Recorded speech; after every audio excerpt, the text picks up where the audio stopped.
Binge the full week of The Ray Taylor Show ad-free over at inspireddisorder.com/plus. This is The Ray Taylor Show.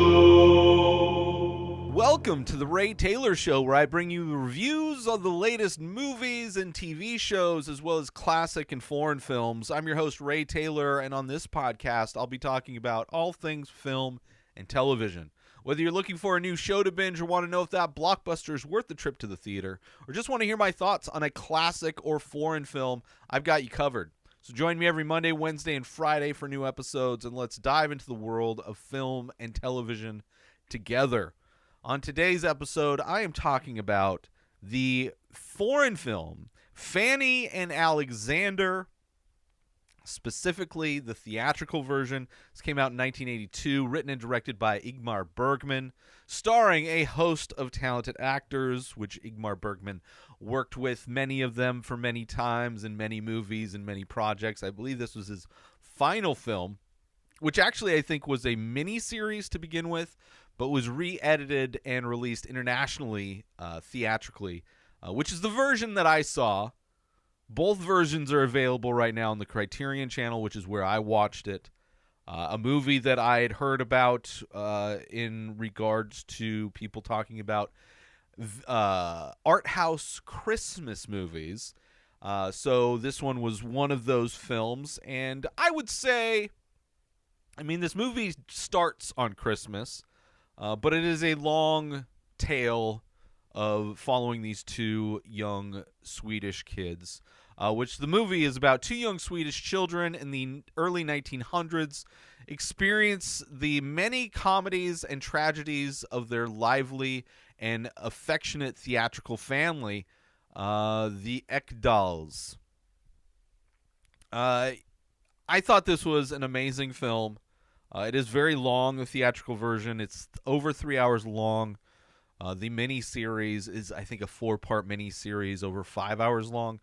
But it definitely made me want to watch the mini-series, the unedited version, just because it is such a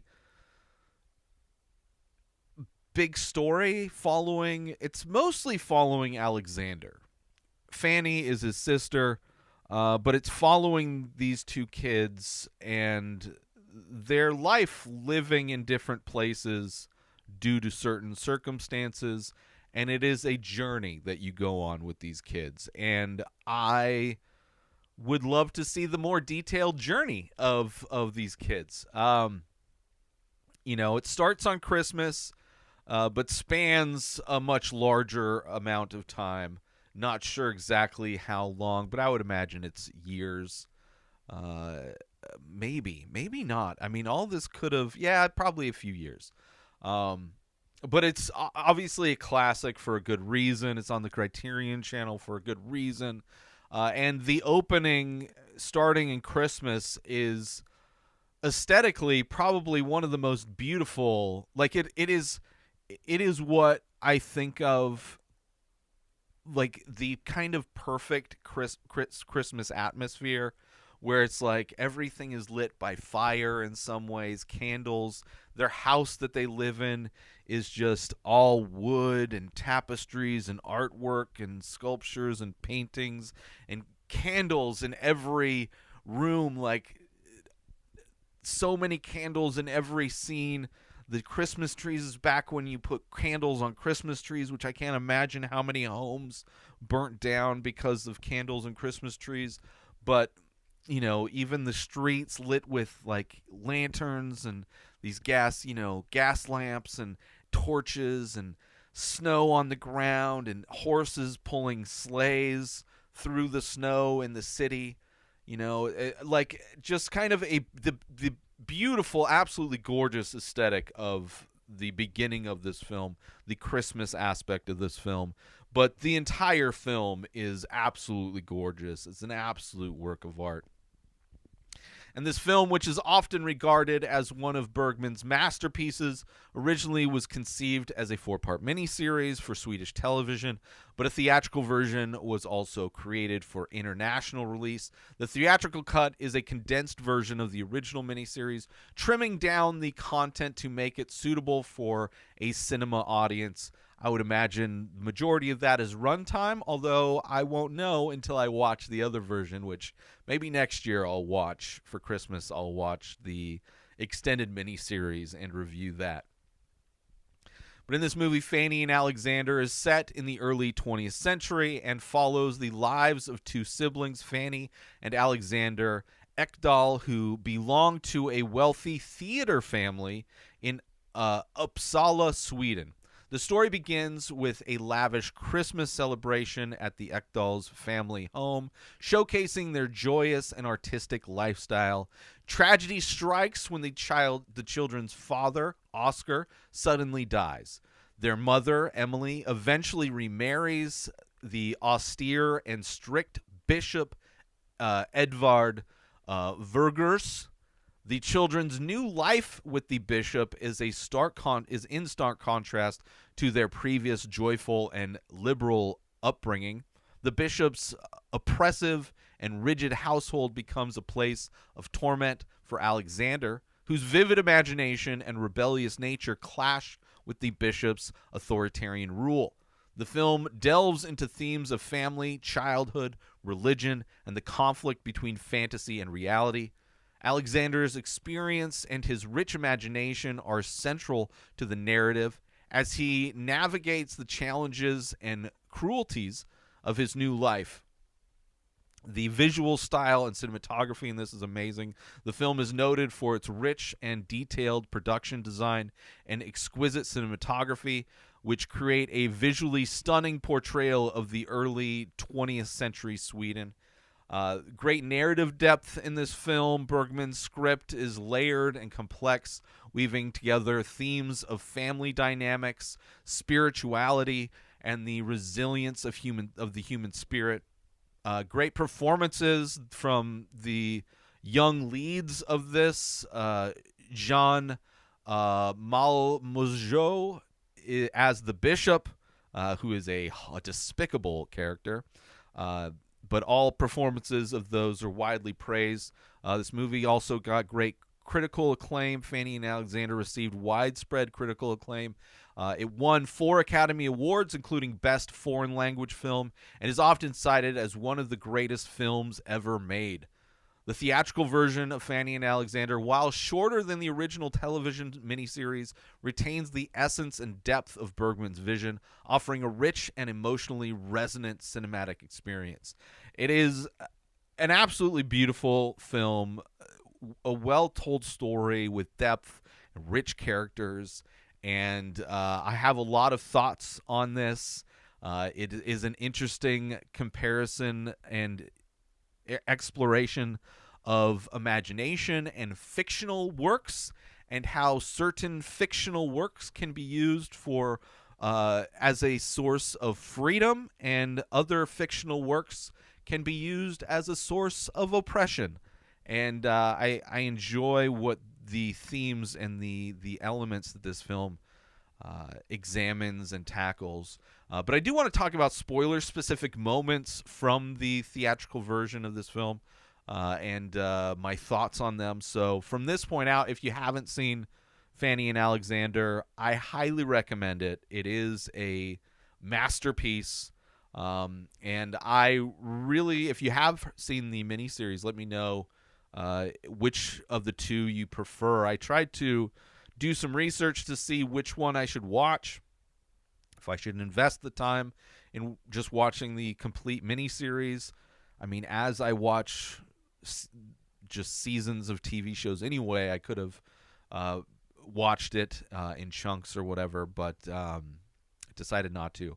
But now I really want to see the full version of it, because I feel like there's definitely, even though it was a 3+ hour movie, there's definitely aspects that I could see being fleshed out even more. Just an epic film that I really did enjoy. But I do want to talk about spoilers. So if you haven't seen it, you don't want to be spoiled on specifics of the movie, here's your warning. Like I said, the opening of this, the celebration, this massive home, it's like almost a castle, right? You have lanterns lighting the snow-covered streets. So many candles inside this house, right? Candles on the tree. everything is wood. It's warm. It's cozy. It's comforting, this place that they live.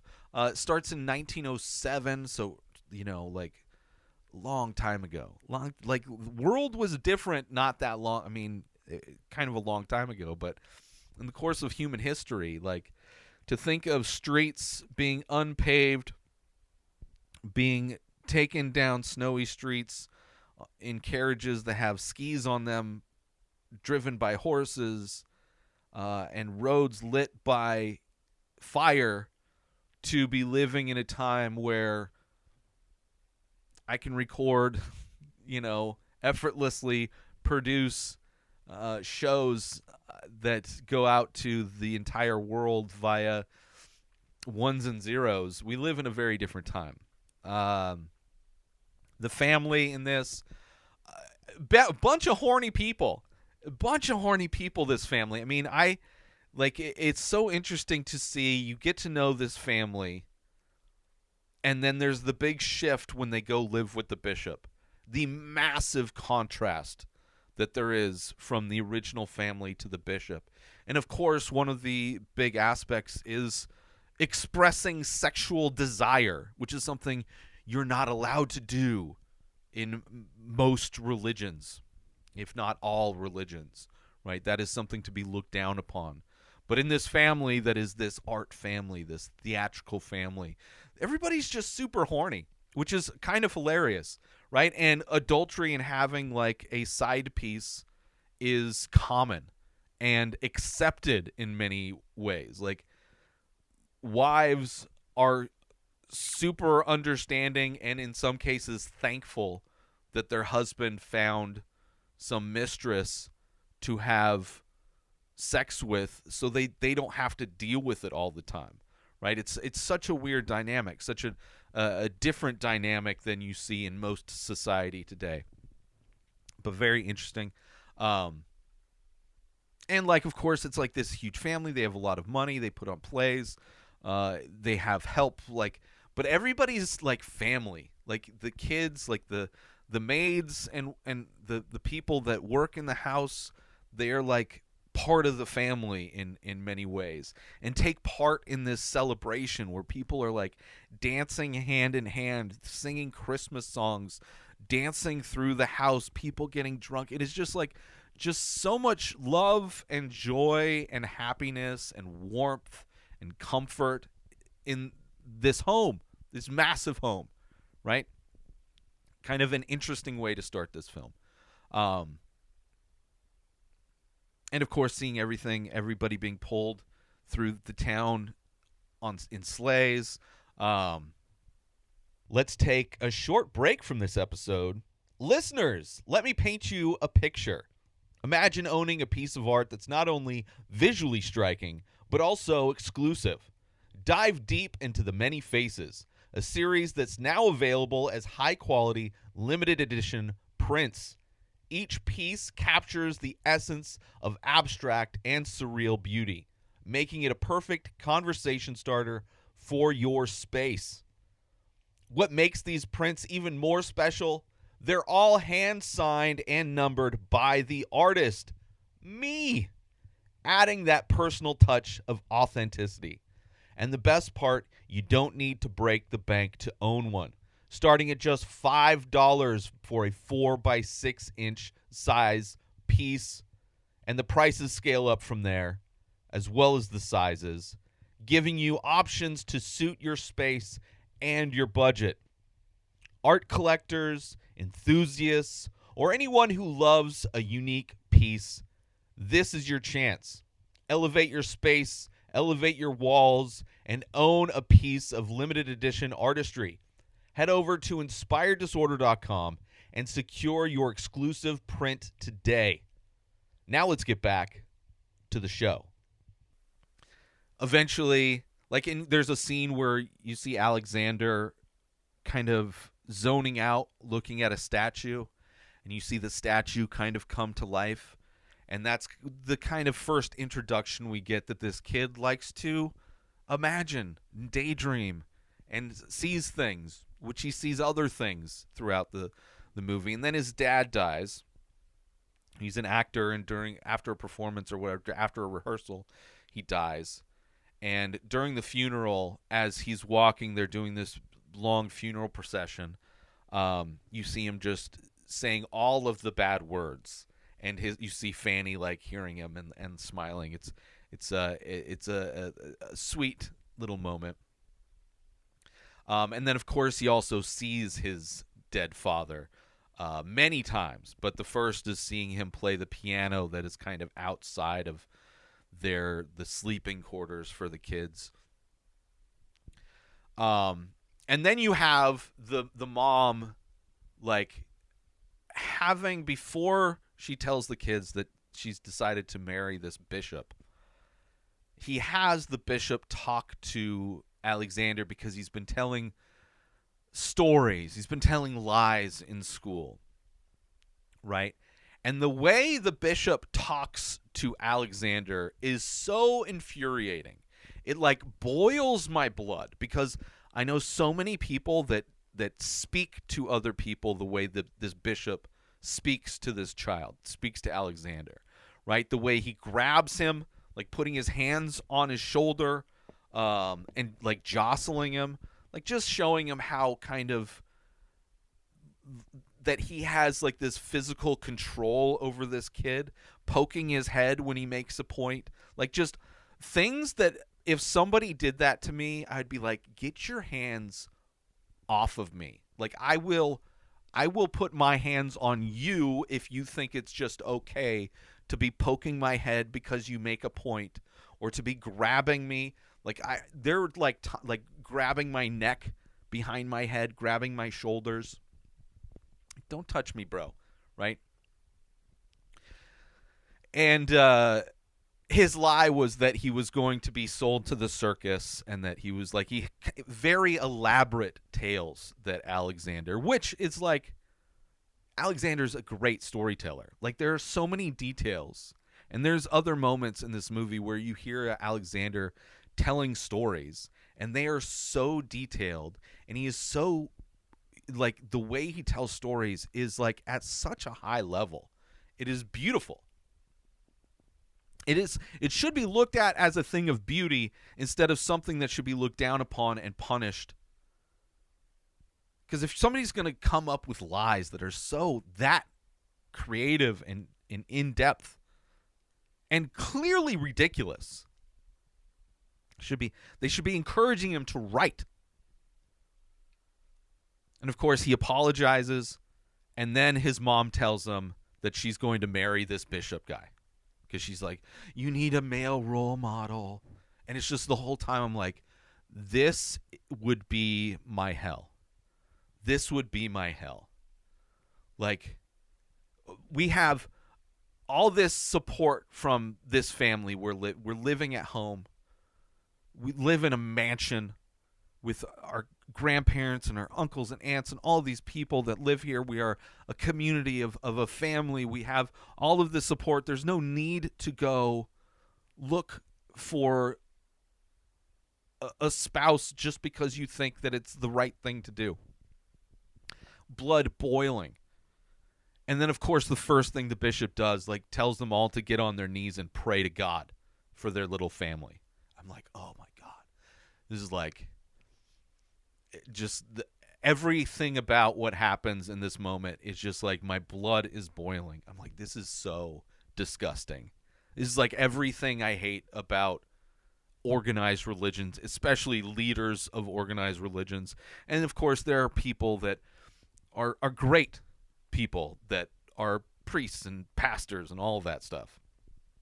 But there's also, historically, the most evil people have been in those positions as well, and does not, in any case, make up for a few good apples to the history of violence and torture and rape and murder and just evil that has been done in the name of quote-unquote God. So when he tells them to get on their knees, I'm just like, oh, this is not going to be good. And of course, they move into the bishop's palace, which, if you want to talk about the most contrasting living environments, they call it the bishop's palace. It's also a large place, but it is stone. It is blank. It is cold. It is lifeless. It is dead in this home. The painting, like every once in a while, there's crosses all over the place because, of course, you have to have crosses everywhere. You have to be reminded about the torture that the Son of God received to forgive you the most ridiculous aspect, one of the most ridiculous aspects of that religion. So you got to have the reminder of how the Father allowed his own Son and himself to be tortured and killed. And then if there are paintings, they are like the darkest, like just it's just nothing about this place is welcoming. Nothing about this place feels like home. It feels just like it feels lifeless in this place. And you have even the family that lives there. They're all dressed in black, the sister and the mom. All of the help, which they all look like they are abused, tortured people. They all look like they're on the verge of death. Like every aspect of the bishop's palace looks like all life has been sucked out of it.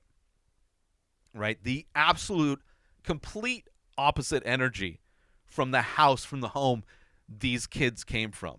That it was full of life and happiness and warmth.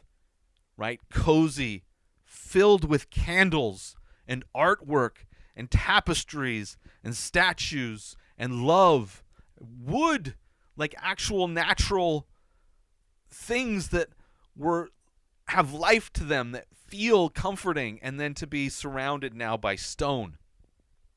Just emptiness. This minimalist, which I'm all about minimalist stuff. I like, don't get me wrong.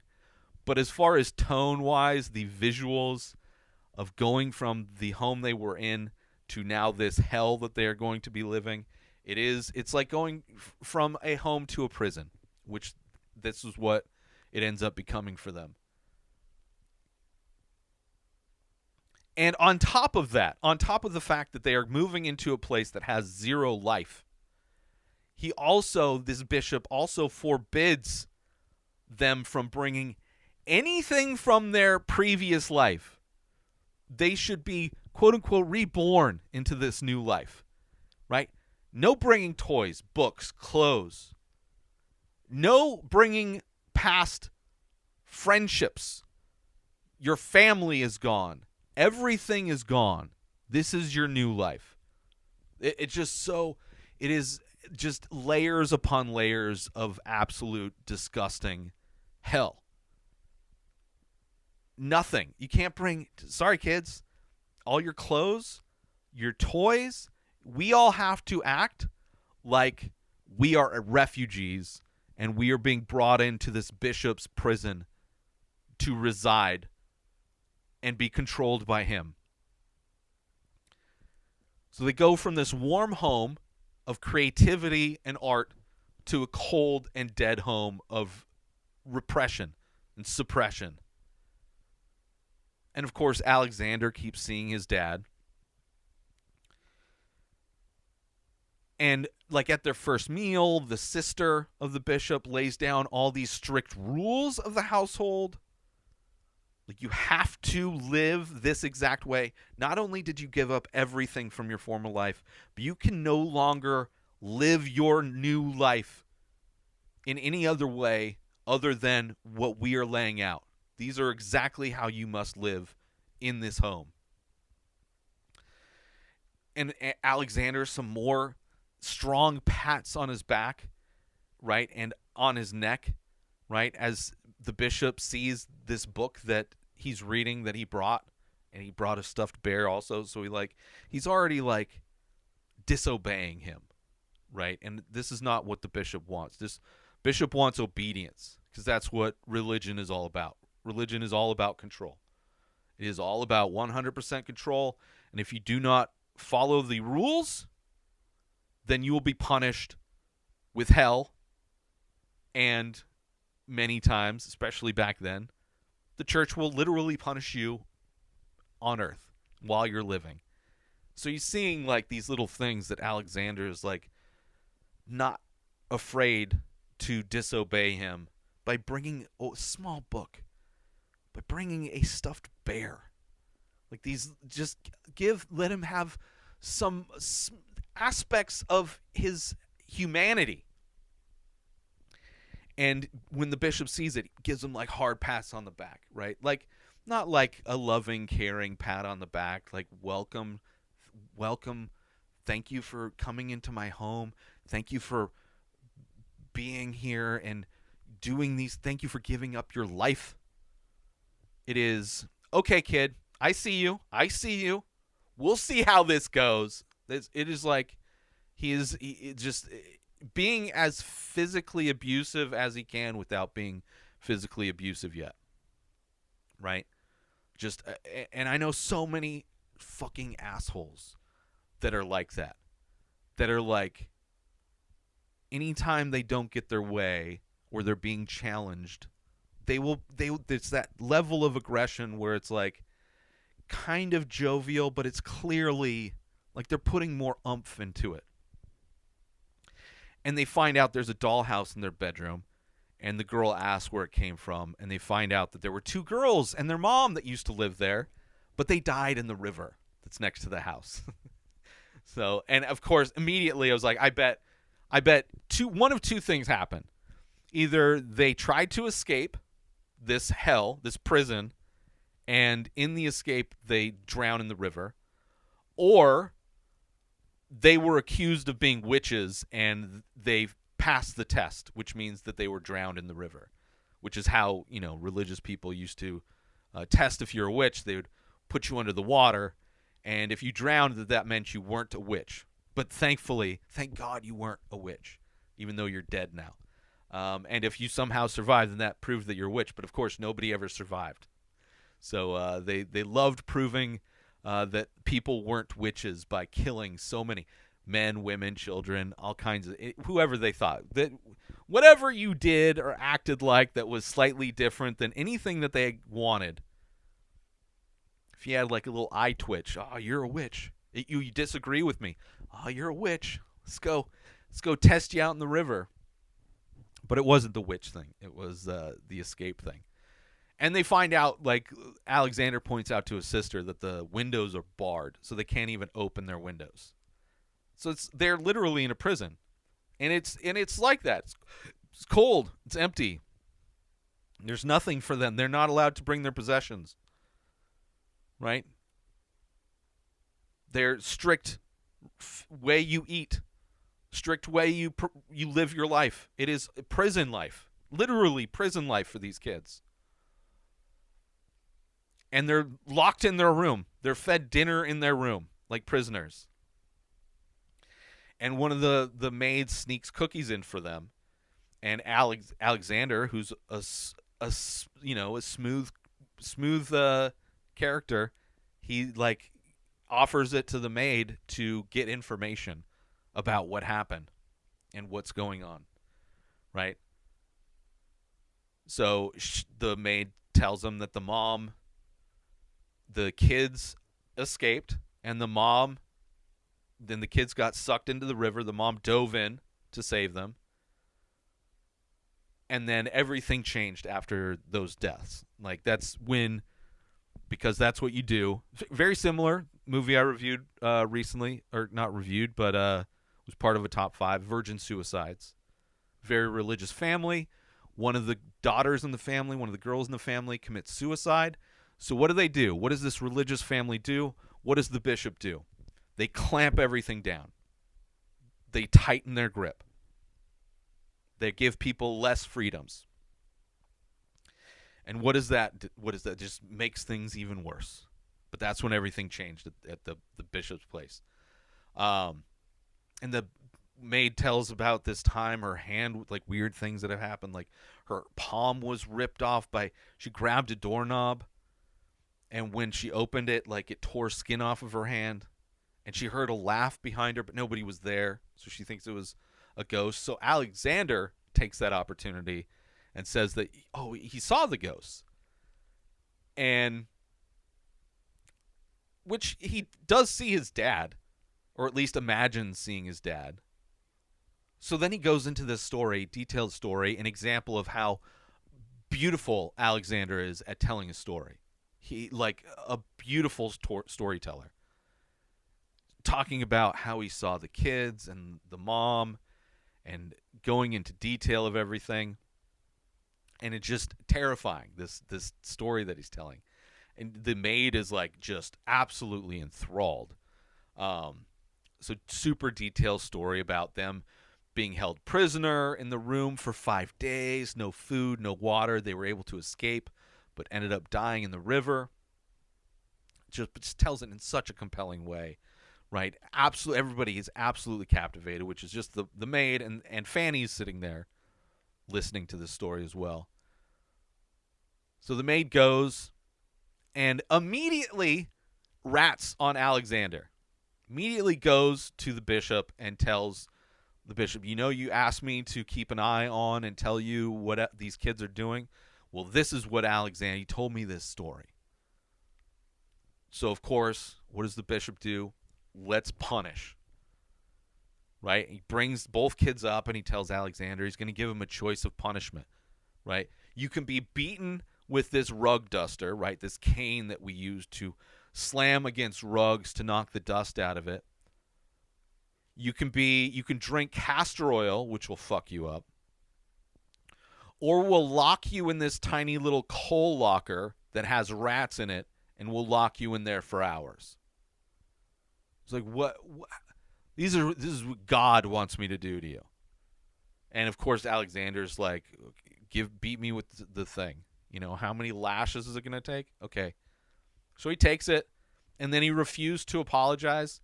So then he gets beaten again, apologizes, but he knows that he can't get to Alexander. Like Alex is standing up. He's not afraid of him.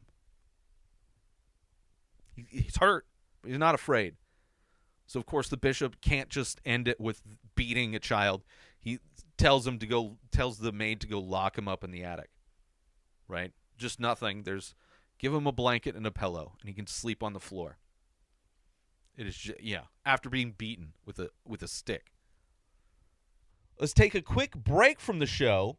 Listeners, are you ready to take your experience with the Ray Taylor Show to the next level?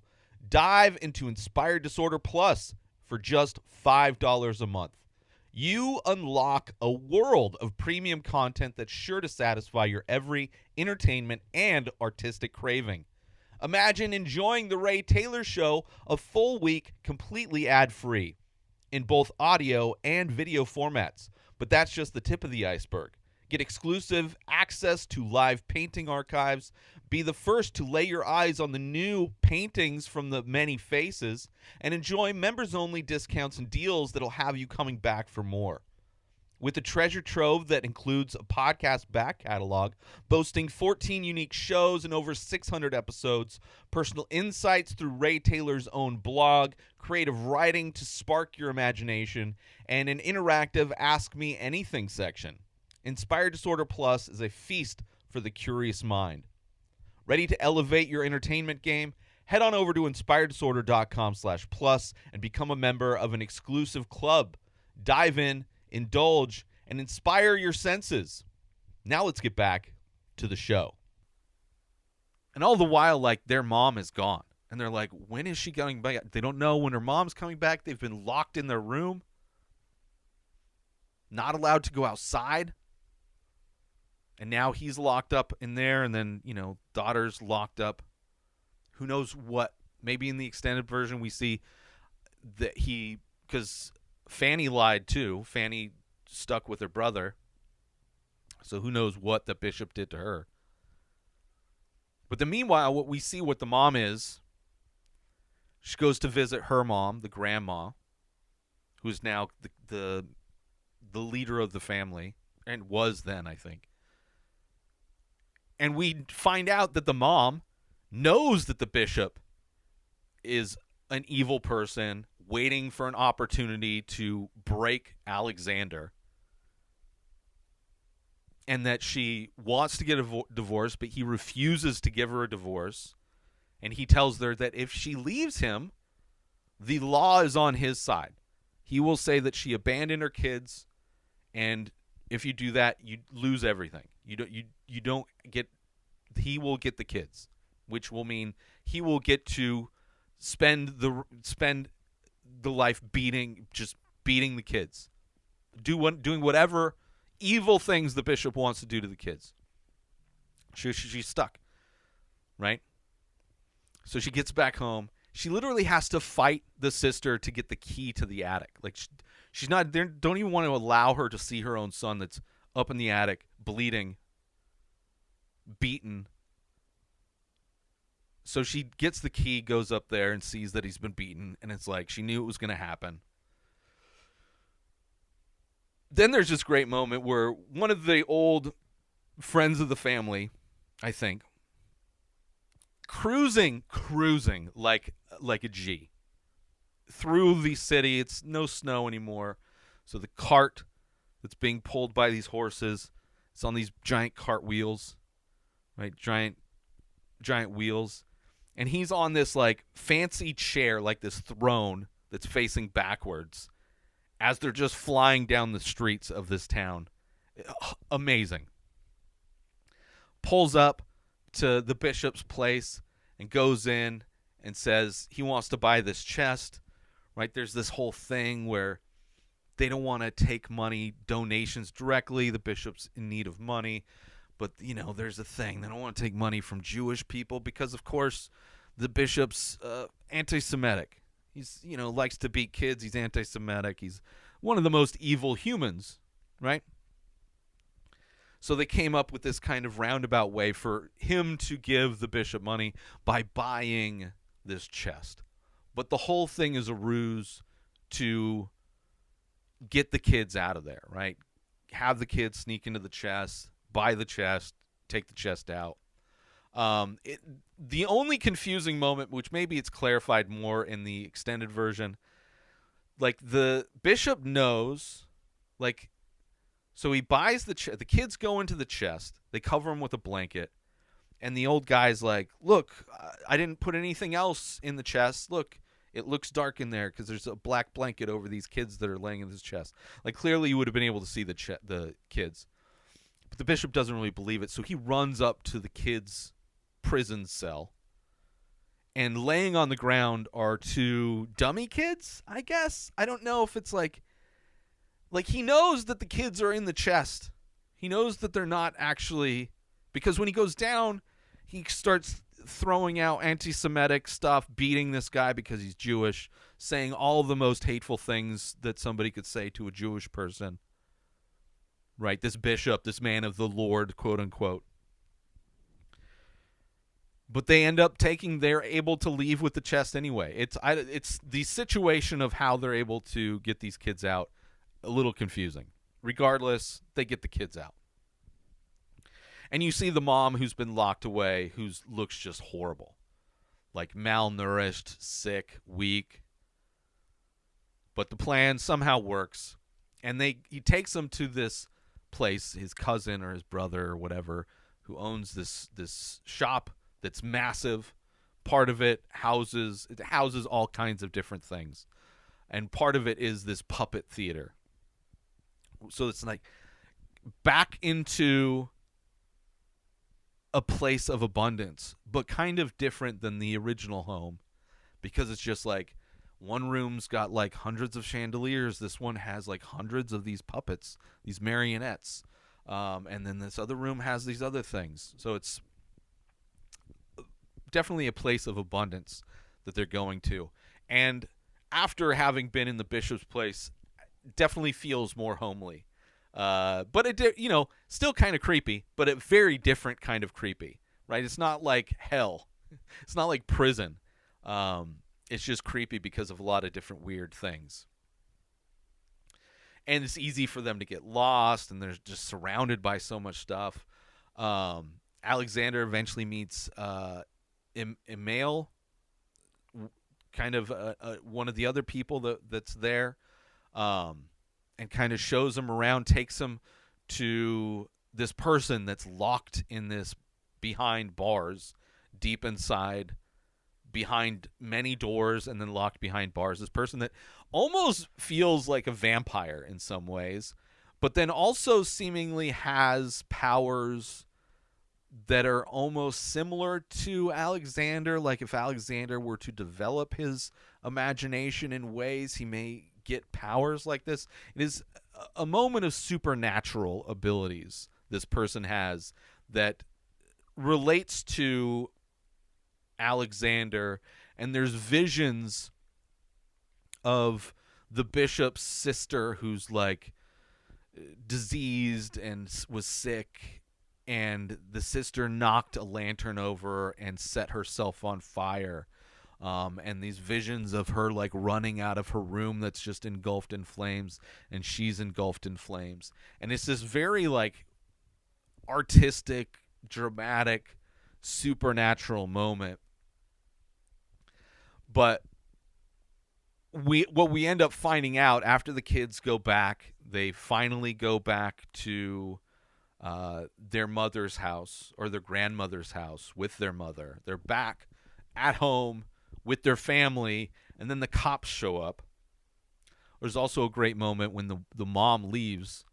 She doses the bishop's tea with sleeping pills, like extra doses of sleeping pills, and he wakes up before they take effect, and he's like, what are you doing? She's like, I dosed you, so you're gonna be sound asleep when I leave.